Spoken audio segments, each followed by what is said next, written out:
இன்றைக்கு பொதுக்காலத்தின் 10ஆம் வாரம் ஜூன் மாதம் 12ஆம் தேதி புதன்கிழமை. இன்று உலக குழந்தை தொழிலாளர் எதிர்ப்பு நாள்.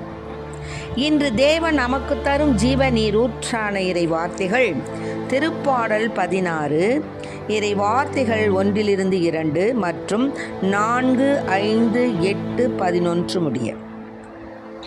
நாம் அனைவரும் பாட வேண்டிய பதிலுரை பாடல். இறைவா என்னை காத்தருளும், உம்மிடம் அடைக்கலம் புகுந்துள்ளேன்.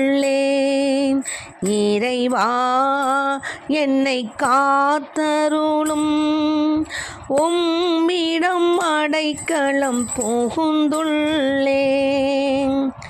இறைவா என்னை காத்தருளும், உம்மிடம் நான் அடைக்கலம் புகுந்துள்ளேன்.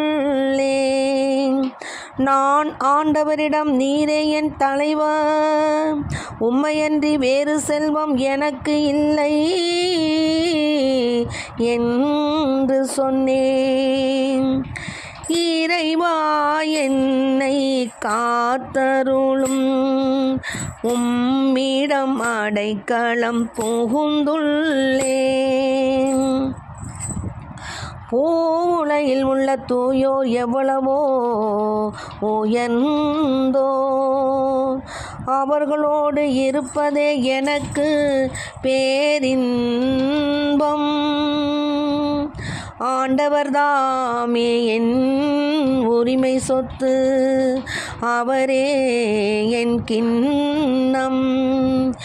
எனக்குரிய பங்கை காப்பவரும் அவரே. இறைவா என்னை காத்தருளும், உம்மிடம் அடைக்கலம் புகுந்துள்ளேன். ஆண்டவரை எப்போதும் என் கண்முன் வைத்துள்ளேன். அவர் என் வலப்பக்கம் உள்ளார். எனவே நான் அசைவுறேன். இறைவா என்னை காத்தருளும், உம்மிடம் அடைக்கலம் புகுந்துள்ளேன். இறைவா என்னை காத்தருளும், உம்மிடம் அடைக்கலம் புகுந்துள்ளேன். இன்றைக்கு நம் தேவன் தரும் ஜீவ நீரூற்றான இறை வார்த்தைகளை கேட்டோம். என்னென்னா, இறைவன் மீது நாம் எந்த அளவுக்கு பற்றுறுதி வச்சிருக்கிறோம், நம்பிக்கை வச்சிருக்கிறோம் என்பதை முழுதாக தெரிவிக்கக்கூடிய தாவீதினுடைய கழுவாய் பாடல் இந்த பாடல் 16. அதில் இறைவா என்னை காத்தருளும், உம்மிடம் நான் அடைக்கலம் புகுந்துள்ளேன். ஆண்டவரிடத்தில் நம்ம அடைக்கலம் புகுந்து அவர் நம்மை காத்தருள்வார் அப்படின்ற ஒரு உயர்ந்த நம்பிக்கையோடு நாம் போய் அவரிடத்தில் தஞ்சம் புகுந்தோம்னா நிச்சயமாக நமக்கு ஆண்டவர் அவருடைய கிருபையும் இரக்கத்தையும் நமக்கு தருவார், நம் பிள்ளைகளுக்கும் தருவார். ஏன்னா ஆண்டவரிடம், நீரே என் தலைவர், நீங்கள் தாயா எனக்கு செல்வம், எனக்கு வேறு யாருமே இல்லை, என்னுடைய தேவன் நீங்கள் தான், என் தந்தை நீங்கள் தான், என் தாய் நீங்கள் தான், என் ஆலோசனை கருத்துகர் நீங்கள் தான், என் வீட்டு குடும்ப ராஜா நீங்கள் தான், தலைவர் நீங்கள் தான், எல்லாமே நீங்கள் தான் டோட்டலாக நம்ம சரணடைஞ்சிட்டோம்னா ஆண்டவர் நமக்கு நிச்சயம் உதவுவார். நம்ம இருமனம் பட்டவர்களாக இருக்கக்கூடாது. ஒரே மனம், ஒரே உறுதி. நமக்கு செய்வாரா செய்ய மாட்டாரா, நம்ம இவ்வளோ நாள் கேட்குறோமே கொடுக்கலையே அப்படிலாம் நினைக்கக்கூடாது. ஆண்டவரிடத்தில் நம்ம சொல்லிட்டோம்னா அவர் நிச்சயமாக அதன் காலத்தில் அதனை நேர்த்தியாக செய்யக்கூடிய தேவன் நம் தேவன். ஆகவே நம்பிக்கையோடு விசுவாசத்தோடு ஒரு தடவை சொல்லிட்டோம்னா அதோடு முடிச்சுக்கணும். சும்மா ஒரே கவலையை நினச்சி அவரிடத்தில் கேட்டுக்கிட்டே, அதாவது கேளுங்கள் கொடுக்கப்படும், தேடுங்கள் அகப்படும், தட்டுங்கள் திறக்கப்படும் என்று கூறிய தேவன் தான். நாம் ஒரு முறை சொல்லிட்டோம்னா நிச்சயமா தேவன் நமக்கு தந்து விட்டார் அப்படி நம்ம நன்றி தான் அதுக்கப்புறம் சொல்லணும். ஆமேன்.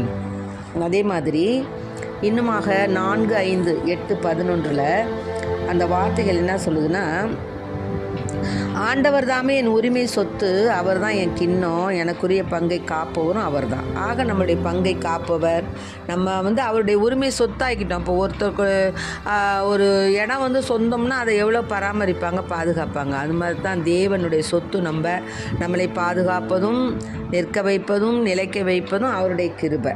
மேலுமாக வாழ்வின் வழியை நான் அறிய செய்வீர், உமது முன்னிலையில் எனக்கு நிறைவான மகிழ்ச்சி உண்டு, உமது வலது பக்கத்தில் எப்போதும் பேரின்பம் உண்டு. அதனால் என்ன பாதாளத்திடம் ஒப்புவிக்க மாட்டீர். ஆமென். ஆக அதனால என் இதயம் என்ன செய்யும், அக்களிக்குது, என் உள்ளம் மகிழ்ந்து துள்ளுகின்றது, என் உடலும் பாதுகாப்பு நிலைத்திருக்கும். ஏன்னா நான் ஆண்டவரை எப்போதும் என் கண்முன் வச்சிருக்கேன், அவர் என் வலப்பக்கம் உள்ளார், எனவே நான் அசைவுறேன். இதுதான்ப்பா நம்மளுக்கு இப்போ ஹைலைட்.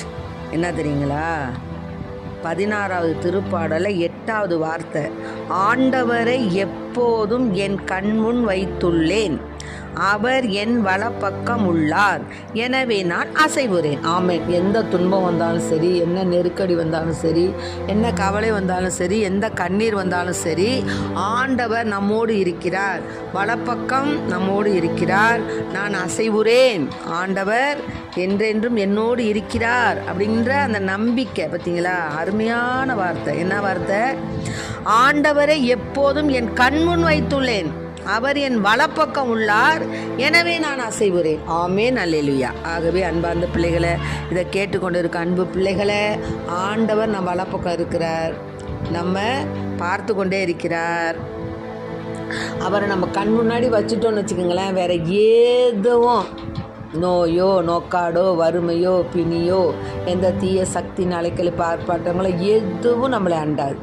அவர் நம்மை பாதுகாப்பார், எனவே நான் அசைவுறேன். ஆமென். நான் எந்த காலத்திலையும் அசைவுற மாட்டேன், தேவன் என்னோடு இருக்கிறார் அப்படின்ற உயர்ந்த நோக்கத்தோடு இன்றைய தினம் தேவன் நமக்கு தரும் ஜீவ நீர் ஊற்றான இறை வார்த்தைகள் இதுதான். என்ன வார்த்தை, என் ஆண்டவரை எப்போதும் என் கண்முன் வைத்துள்ளேன். 8வது வார்த்தை 16வது திருப்பாடல்ல, அவர் என் வலப்பக்கம் உள்ளார், எனவே நான் அசைவுறேன். ஆமென். அல்லேலூயா. Praise the Lord. மரியே வாழ்க. இந்த வார்த்தையை நம்ம மனதில் வைத்து தேவனோடு நாம் சரணாகதி அடைவோம், அவரில் சரணாகதி அடைவோம், அவர் நம்மை காப்பாற்றுவார். ஆமென்.